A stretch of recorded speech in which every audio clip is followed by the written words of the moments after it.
இன்றைய அனுதின பரலோக மன்னா. நாள் பிப்ரவரி 15.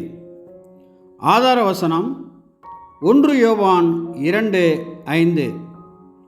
அவருடைய வசனத்தை கைக்கொள்கிறவனிடத்தில் தேவ அன்பு மெய்யாக பூரணப்பட்டிருக்கும்.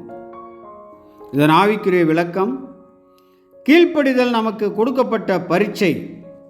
நாம் எந்த அளவில் தேவனுடைய வார்த்தைகளை கைக்கொண்டு ஜீவிக்கிறோமோ அந்த அளவுக்கு தேவனுடைய அன்பும் நம்மில் பூரணப்படும்.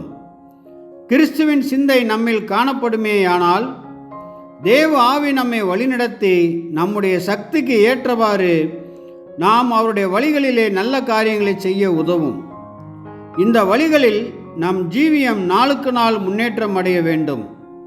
கிறிஸ்துவின் சரீரத்திலே இணைக்கப்பட எழுப்பப்படும் நாள் வரை நாம் பூரணராக காணப்படாதிருந்தாலும் தேவனிடம் நாம் நெருங்கிய தொடர்பு கொண்டு அவர் அன்பில் நிலைத்திருக்கத்தக்கதாக ஆவியிலும் சிந்தையிலும் எப்பொழுதும் ஜெபத்திலே தரித்திருக்க வேண்டும். ஆமென்.